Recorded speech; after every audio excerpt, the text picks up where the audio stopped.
Hi friends, welcome to संगी कुटी channel. நான் உங்கள் வரலட்சுமி। இன்னைக்கு நம்ம சேனல் மூலமா ஒரு சூப்பரான பொங்கல் ரெசிபி தாங்க நம்ம பார்க்க போறோம்। பொங்கலுக்கு ஏற்ற சர்க்கரை பொங்கல் ரெசிபி எப்படி செய்யுதுன்னு சொல்லிட்டு நம்ம பார்க்கலாங்க। அதுக்கு முன்னாடி நம்ம சேனலை சப்ஸ்கிரைப் பண்ணாத நண்பர்களா இருந்தீங்கன்னா சப்ஸ்கிரைப் பண்ணிக்கங்க।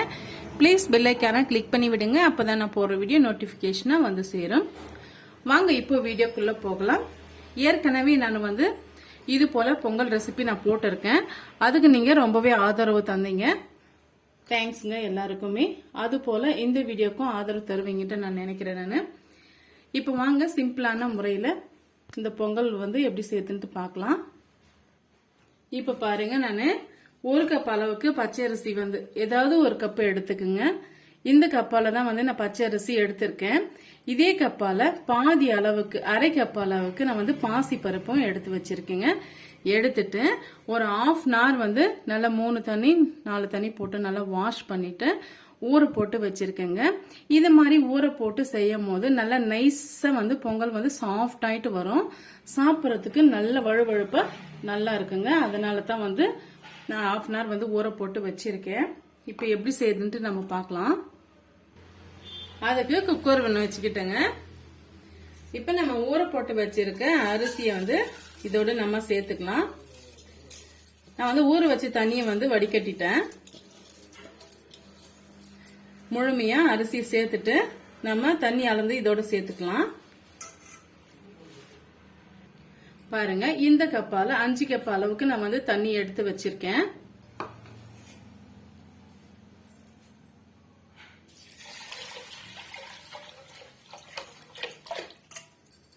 தண்ணி முழுமையா சேர்த்துக்குங்க। இப்ப இது கூடவே நம்ம அதே கப்பால 1 கப் அளவுக்கு காய்ச்சி ஆற வச்சின பால் சேர்த்துக்கிறேன்। இந்த பொங்கலோட ஸ்வீட் நல்லா தூக்கி கொடுக்கறதுக்காக ஒரு பிஞ்ச் அளவுக்கு உப்பு சேர்த்துக்கலாம்। இப்ப ஒரு முறை நல்லா மிக்ஸ் பண்ணி விட்டுக்குங்க। மிக்ஸ் பண்ணி விட்டுக்கிட்டு மூடி போட்டு ஒரு 5 விசில் வர வரைக்கும் நம்ம வேக வச்சு எடுத்துக்கலாங்க। வெந்து வந்த பிறகு நம்ம பார்க்கலாம்। இப்ப பாருங்க, 5 விசில் வந்துடுச்சு। இப்போ ஒரு முறை நம்ம மிக்ஸ் பண்ணி விட்டுக்கலாம்। பாருங்க, நல்லா இது போல அழுத்தம் கொடுத்து நல்லா கிண்டி விட்டுக்குங்க। நம்ம சேர்த்தன தண்ணி கரெக்டா இருக்கு பாருங்க। இப்ப இது ஒரு ஓரமா இருக்கட்டும், நம்ம வெல்லம் கரைச்சி எடுத்துக்கலாம்। பாகு பதம் வேண்டாம், கரைச்சி மட்டும் எடுத்துக்கலாம்। அதுல தூசி மண் இருக்கிறதுனால கரைச்சி மட்டும் சேர்த்துக்கலாங்க। பாருங்க, சூப்பராவே வந்திருக்கு। அதுக்கு ஒரு பவுல் ஒன்று வச்சுக்கிட்டேங்க। எந்த கப்பால நம்ம அரிசி பருப்பு அளந்து எடுத்துக்கிட்டோமோ அதே கப்பால 2 கப் அளவுக்கு நம்ம வெல்லம் பொடிச்ச வெல்லம் சேர்த்துக்குங்க। உங்களுக்கு எந்த அளவுக்கு தித்திப்பு வேணுமோ அந்த அளவுக்கு வெல்லம் சேர்த்துக்குங்க। நான் கரெக்டா 2 கப் அளவுக்கு வெல்லம் சேர்த்துக்கிறேன்। சேர்த்துட்டு 1 கப் அளவுக்கு தண்ணி சேர்த்துக்கலாம்। இந்த வெல்லம் கரைஞ்சி வந்தாவே போதுங்க।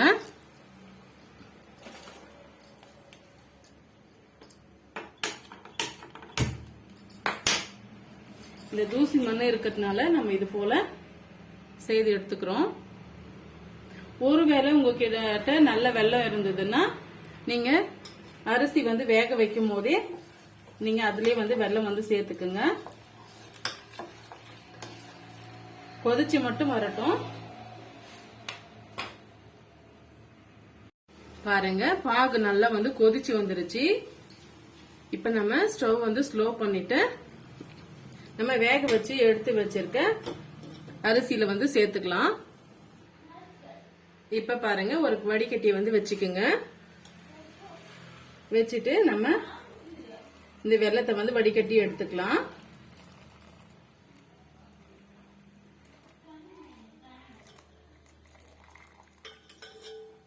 இப்ப இது ஒரு 5 நிமிஷத்துக்கு நல்லா கொதிக்க விட்டுக்கலாங்க। ஒரு முறை நல்லா மிக்ஸ் பண்ணி விட்டுக்குங்க।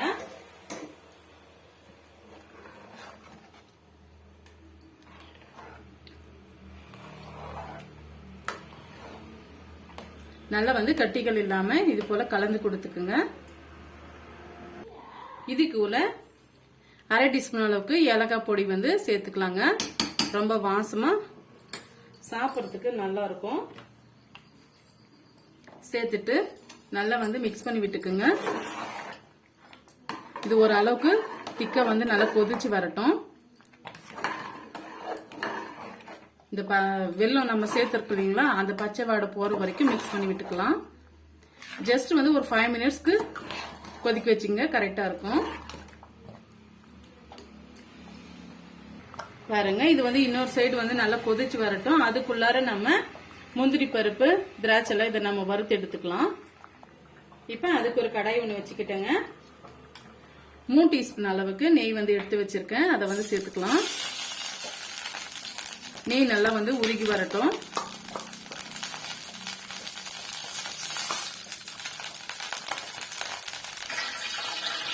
பாருங்க, நெய் நல்லா வந்து உருகி வந்துருச்சு. இந்த ஸ்டேஜ்ல ஒரு கைப்பிடி அளவுக்கு முந்திரி பருப்பு எடுத்து வச்சிருக்கேன், சேர்த்துக்கலாம். ஒரு கைப்பிடி அளவுக்கு திராட்சை பழம் சேர்த்து நல்லா வந்து மிக்ஸ் பண்ணி விட்டுக்குங்க.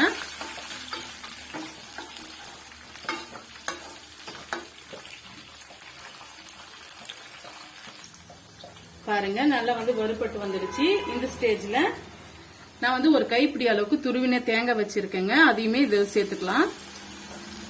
இது போல நல்லா வந்து ட்ரையா நம்ம வறுத்து எடுத்துட்டு பொங்கல்ல சேர்க்கும் போது ரொம்பவே டேஸ்டியா இருக்குங்க. அந்த பச்சை வாடை இல்லாம ஃபுல்லாவே நம்ம அந்த கலர் சேஞ்ச் ஆகிற வரைக்கும் வறுத்து எடுத்துக்கலாம். பாருங்க, நல்லா வந்து கலர் சேஞ்ச் ஆயிட்டு வந்துடுச்சு. இந்த ஸ்டேஜ்ல வந்து நம்ம ஸ்டவ் ஆஃப் பண்ணிக்கலாங்க.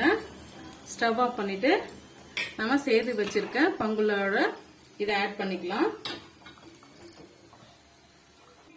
பாருங்க, பொங்கல் வந்து இந்த அளவுக்கு வந்து நல்லா திக்னஸ். பாருங்க, இப்ப நம்ம பொங்கலோட இந்த பாதாமும் திராட்சை வந்து சேர்த்துக்கலாம். சரி, முந்திரி பருப்பும் இதுவும் வந்து சேர்த்துக்கலாங்க. சேர்த்துட்டு நல்லா வந்து மிக்ஸ் பண்ணி விட்டுக்கலாம். பாருங்க, இந்த தேங்காயோட வாசனை ரொம்பவே டேஸ்டியா இருக்கும். இது போல நம்ம வறுத்து எடுத்துட்டு செய்யும் போது நல்லா வந்து மிக்ஸ் பண்ணி விட்டுக்குங்க.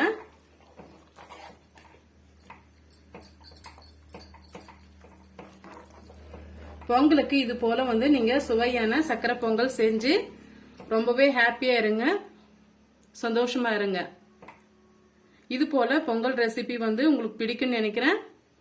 இந்த பொங்கல் ரெசிபி பிடிச்சதுன்னா மறக்காம சந்தியா குட்டி சேனலுக்கு சப்ஸ்கிரைப் பண்ணுங்க, லைக் பண்ணுங்க, ஃப்ரெண்ட்ஸ் அண்ட் ஃபேமிலியோட ஷேர் பண்ணுங்க. தேங்க்யூ.